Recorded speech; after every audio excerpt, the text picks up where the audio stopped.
غزوہ ہند سے کیا مراد ہے؟ اکثر کشمیر میں جہاد کرنے والی تنظیمیں اپنے پمفلٹ میں اس کا ذکر کرتی ہیں اور جس کا حوالہ بھی دیتی ہیں۔ حدیث صحیح ہے،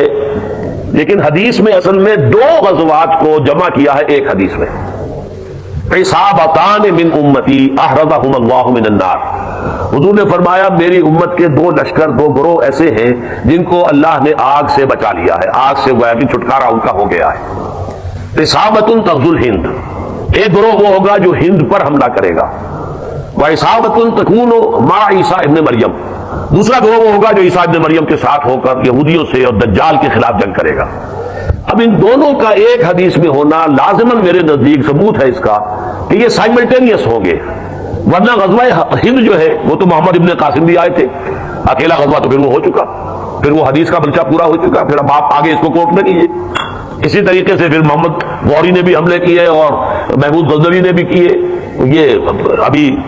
200 سال پہلے جو ہے وہ احمد شاہ ابدالی بھی آئے تھے۔ یہ نہیں ہے، یہ ہوگا جب اس علاقے میں انشاءاللہ پاکستان افغانستان میں